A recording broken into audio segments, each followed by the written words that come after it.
As a Twin Peaks fan, it was obvious which clip we needed to use to introduce this video. The Roadhouse is proud to welcome the 9-Inch Nails. Believe it or not, today marks the 30th anniversary of the Downward Spiral, and to celebrate, we're going to rank the albums of 9-Inch Nails, starting with Pretty Hate Machine in 1989.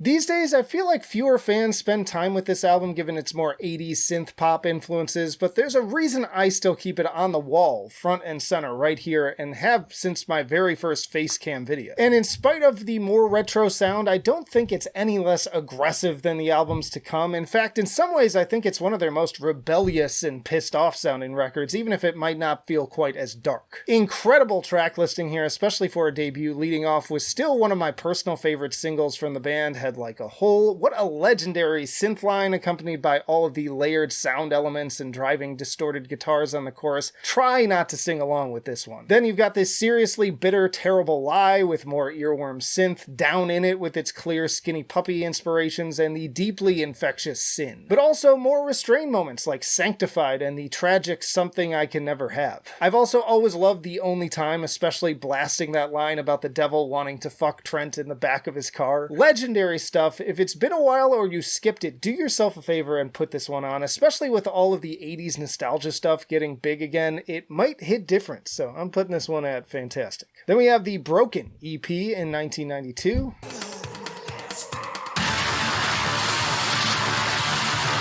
We're not going to get into every side release and remix album, but there's really no one that would argue against including this as a core discography release, given both its quality and importance transitionally. Where Pretty Hate Machine was still holding on to a lot of 80s influences, this is pure 90s violence and nihilism that ended up solidifying 9-Inch Nails' sound and sets up for the next release perfectly. There's a really great little mini documentary I watched on YouTube that talks about the history leading up to this EP, but in short, Trent was pissed with restrictions being put on his creativity by TVT Records, so he jumped ship to Interscope and basically recorded it in secret so that TVT wouldn't touch it as part of their contract. I am very, very sneaky, sir. Something I didn't know until doing more research for this video was that Physical has a half-speed recording of Trent's dog Maisie. My favorites here are Wish, Last, Gave Up, and Happiness and Slavery, but it's all great. It also hit number 7 on Billboard 200. This one is also going to fantastic. Then, of course, we have The Downward Spiral in 1994.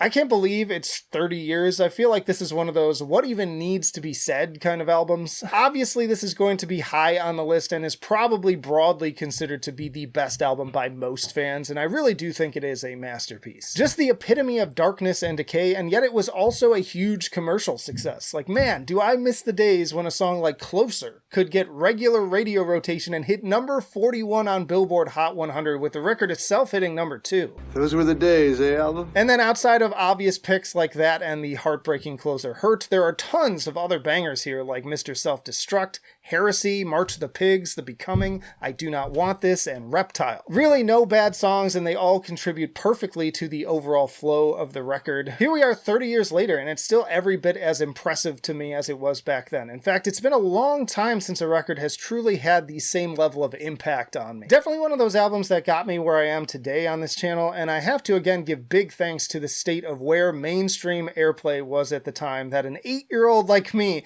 at the time even had an opportunity to be exposed to this kind of music to begin with. It just isn't like that anymore. Corrupting innocent youth? I feel like now there is so much more music to explore and easy ways to access it, but you kind of have to know someone to point you in the right direction, which is exactly what I try to do to bridge that gap. Not that my opinion is like the end-all be-all. Bottom line, you know that this has to be perfection. Yo, we have plenty more albums to go, of course, but if you're enjoying the video, as always, hit the like button and comment your favorites and least favorites and why. Where do you agree? Where do you disagree? Also, I do videos like this twice a week usually, so if you're new here, consider subscribing. But next up, we have The Fragile in 1999.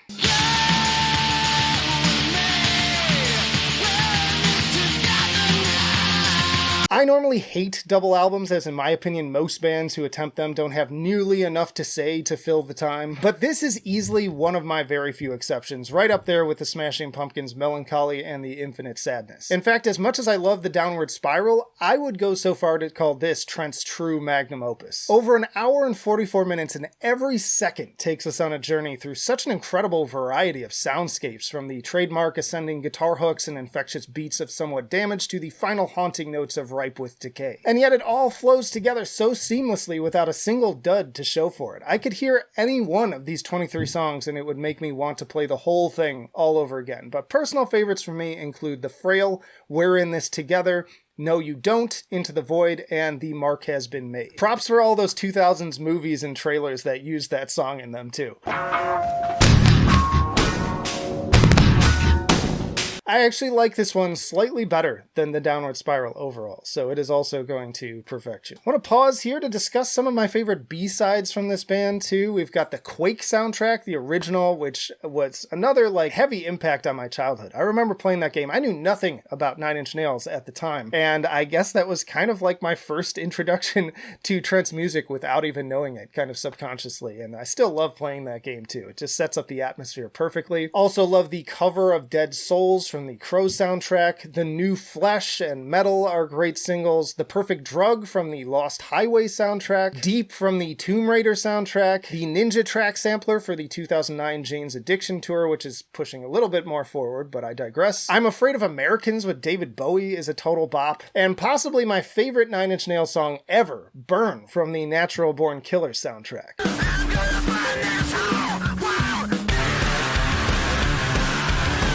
This list does include the Still EP from 2002, and that is a damn fine EP. Maybe their best besides Broken, second best. You've got great tracks on there like The Persistence of Loss, Leaving Hope, Adrift and At Peace, and All That Could Have Been. Mostly instrumental stuff too, but it's really powerful, emotive. Love it. I'm going to put that at the top of great. But our next full album would be With Teeth in 2005.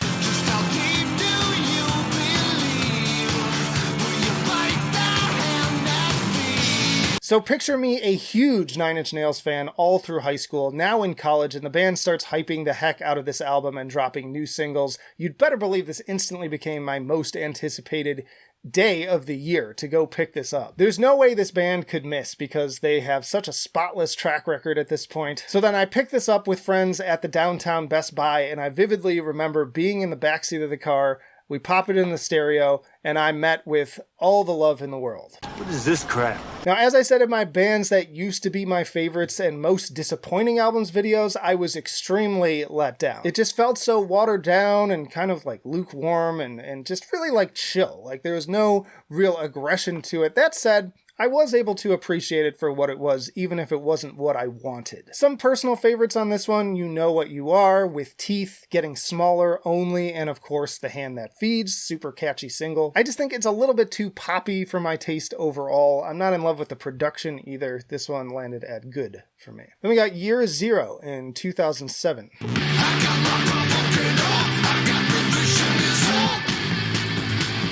I've been super up and down with this album over the years. I loved it when it came out, then I started to think it was kind of lame, and then I liked it again, and now I think I'm kind of somewhere in between. There was a lot of viral marketing and even an ARG in the lineup to this album, which was kind of fun to periodically check in on from the dormitory computer each day. Lots of lore considering this is a concept album. These days I don't really care much about that, I just want good music to jam to, and this is kind of a mixed bag on that front. The beginning of the end is a solid way to get things moving with some groove going into the big single Survivalism, which got a ton of radio play. The Good Soldier has a cool bass guitar, but I don't think that it's a great song. Same goes for the very on-the-nose Capital G, which if you grew up during that time, you know what's in reference to. Vessel and My Violent Heart are probably my favorite deeper cuts with their noisy, pulsating industrial distortion and more aggro energy, and alternatively, I dig the more chill and hypnotic Me, I'm Not, God Given, and Meet Your Master are also pretty fun. A bit overlong and pretty inconsistent, but I'm back to at least thinking this is better than With Teeth overall. So this one's going to great tier. Then we got Ghosts 1 through 4 in 2008.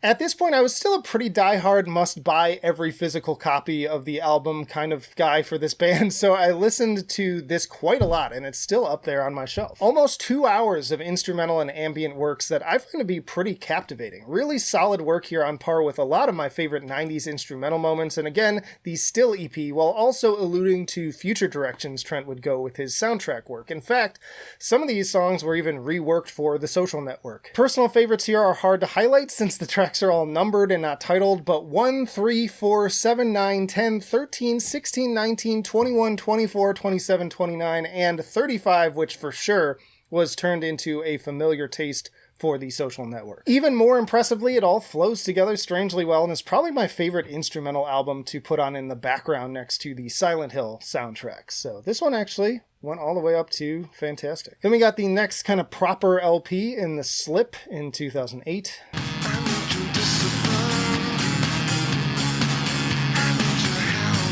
For a long time, the vinyl version of this record was also sitting on my wall in my videos, but it was time for a change. Very consistent runtime here, starting strong with 999,999 and 1 million, then moving into the equally banging Letting You and infectious groove of Discipline. Then you've got the driving bass line of Ecoplex and Demon Seed and garage band drums of Head Down. I wish the more ambient and instrumental songs were mixed into the track listing instead of all kind of falling in the second half, but even these are pretty strong. I'd go so far to say that this is easily the best post-90s album from start to finish. So this one also went to great tier, but I'd put it probably right about here. Then we got Hesitation Marks in 2013.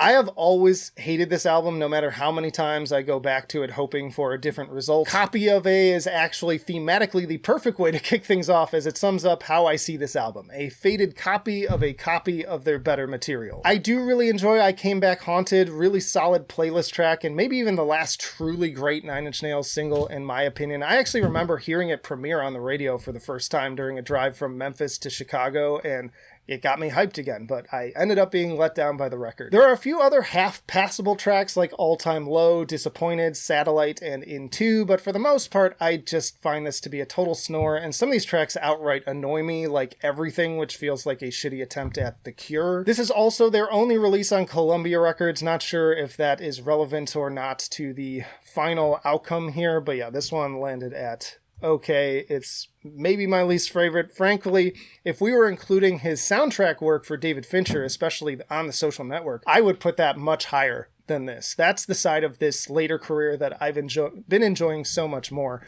And I love to see Trent like making success, getting that Disney money, you know, like by all means, you've earned it, man. But it's just like, I don't necessarily need more Nine Inch Nails material because it's just not the same. I don't like it, sir. And that brings us to a string of EPs here, starting with Not the Actual Events in 2016.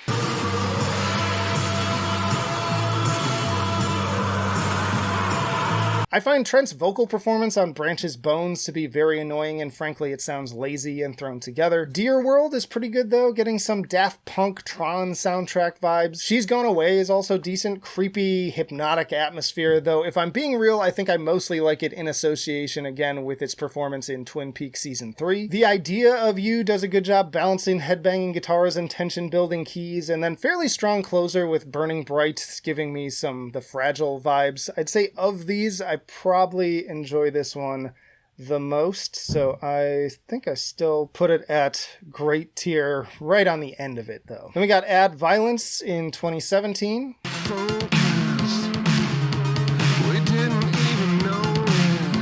And this EP does not at all live up to its name. It's mostly among the more boring kind of B-side sounding material to date, in my opinion. And again, I can enjoy Trent's softer side when it's done well, but this is just dreadfully dull. The only thing remotely aggressive is Not Anymore, which is the one standout for me. Fun bass groove to get your head bobbing, good dynamics and surprise changes between the distortion and the more sparse synth parts. Well-written track, feels like it would have fit on With Teeth or The Slip, but overall I find this EP to be very forgettable, so it is going to okay as well. Then we got Bad Witch in 2018. Not the ones you came looking for.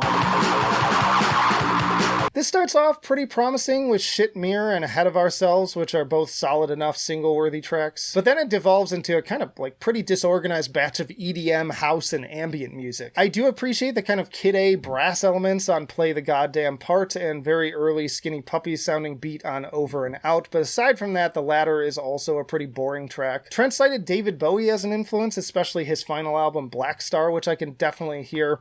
I'd say this is better than the last one, but not quite as good as Not the Actual Events, so it landed at good tier. And then we got Ghosts 5 Together and Ghosts 6 Locusts in 2020.